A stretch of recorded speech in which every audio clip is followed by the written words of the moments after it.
And when you send a letter to Congress, your representative or your senator, they do math where they multiply that and realize that a certain amount of people, sometimes it's 1,000, the number of variables or varies, but they realize one person represents a lot more people in having a particular view. So just one letter or one phone call means a lot.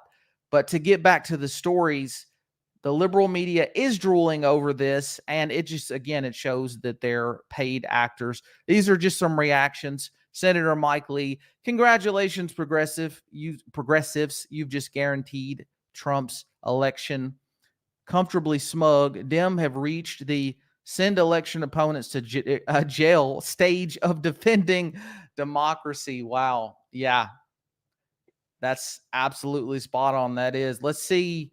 Let's watch the PBS. And I think it should not be minimized that this trial was fair, that Judge Merchan sometimes objected on the part of the defense, Absolutely. Particularly during Stormy Daniels' testimony, and then sustained his own objections, however that works, that weren't made by the defense. But to Rachel's point about fairness, that was clearly the ethos that this judge brought to this courtroom. Fairness. Really? They didn't even have to agree on what the precondition crime was. The judge said there's 3 crimes here, and you only have to choose one. You don't have to agree, which that doesn't even seem that technically is correct.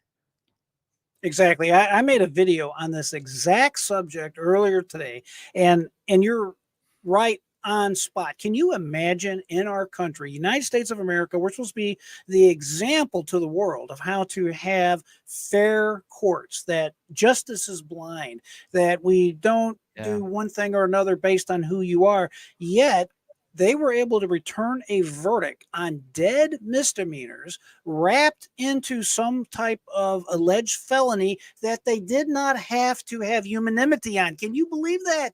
Outrageous. Sick. Yeah. Yeah. The world is laughing at us. I'm seeing posts on X from people in England, people in the Middle East, people all over the world saying, hey, this is disgusting. And there's an account called the U.S. Ministry of Truth. It's a parody account of the government.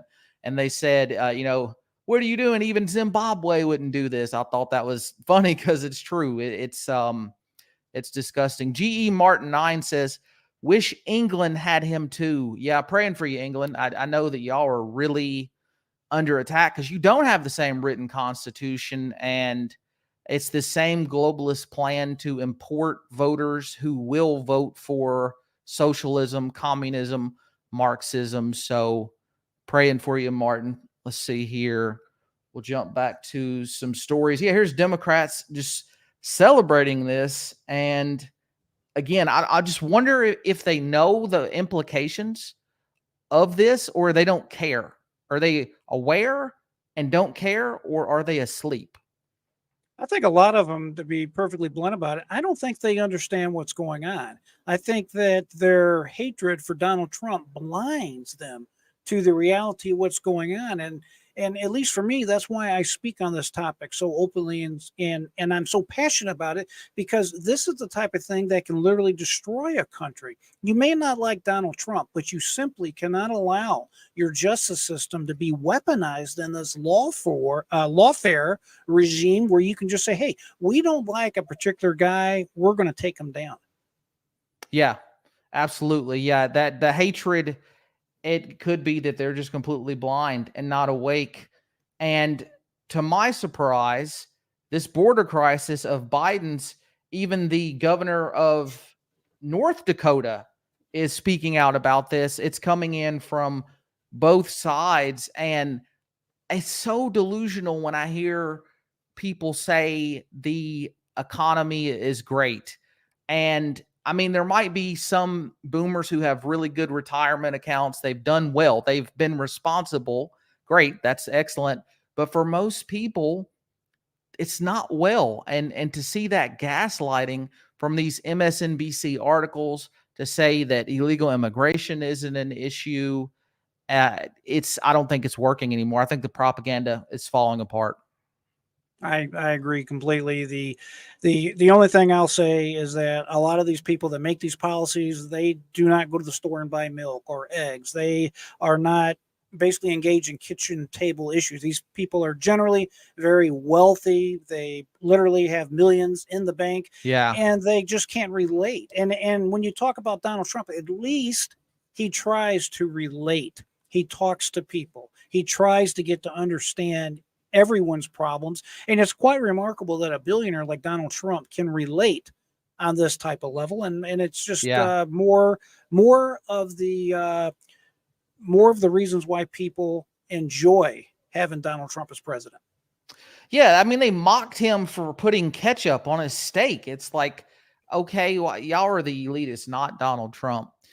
But Exactly. again, yeah, yeah, again, the sentencing is July 11th. I believe it's July 13th is the official nomination. So we're 5 months and some days out from election day, and it just keeps getting. This is just the first trial. I think Judge Aileen Cannon in Florida has pretty much stopped the Jack Smith case. I think Fannie Willis down in Georgia, that's not going to happen in time. What other cases am I not thinking of? There might be some more. Well, you got the one down in South Florida with Judge Cannon. You got the D.C. I believe that's a combination of January 6th and some additional records with that Judge Chunick, the Okay. D.C. Oh yeah, radical. Chutkin. Yeah, we'll see Chutkin, if yeah, Chutkin. yeah, that'll be interesting because she's a leftist as well, to see if another trial happens beforehand. Here's some reactions from the Trump family. Eric Trump, May 30th, 2024, might be remembered as the day Donald J. Trump won the 2024 presidential election. Trump Jr., such BS. Sentencing is 4 days, but I said 2. It's 4 days before the GOP convention. They're not even trying to hide the election interference. The case was rigged from the start. Remember, the same hacks in the media demanding, this was your point, Justice Alito recused himself because of a flag, have zero problems with the corrupt judge in this case being a donor to Joe Biden or his daughter making millions from Democrats. As you said, literally $93 million. The judge's daughter makes nearly $100 million from Adam Schiff, House Minority Leader Hakeem Jeffries, VP Harris, all of these partisan players paying the judge's daughter. Talk about a conflict of interest. It's everywhere, and it's stunning. Yeah, absolutely it is. So this article here mentions like, okay, what happens next in terms of how people feel about the president now after the conviction, or how they're going to feel. And I'm just going to jump to the bottom, the main point of this. And the main point is they're pointing out that attitudes are so set and concrete regarding both the former Republican president and his Democrat successor in the White House. And they're saying in 2020, they never would have thought somebody could survive a conviction, but they believe Donald Trump can survive the conviction. And then Biden comes out, of course, he has to make a statement. And that's what also makes me think that this is possibly coordinated. Let me get you back. I need to add a new view. But yeah, he made a statement and came out and said, nobody is above the law. Like, why is he?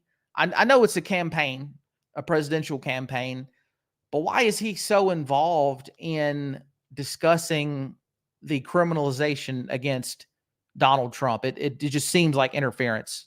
Well, it is clearly all about election interference, and it was ironic the other day and interesting the other day how you had actor Robert De Niro and the actual Biden campaign for the first time at the trial. It's kind of hard to say it's not a political persecution, yet you have your campaign team down there with a hired gun thinking that they're going to go ahead and take over the diatribe or the transcript that's going on, and they're going to hijack all the attention President Trump's getting.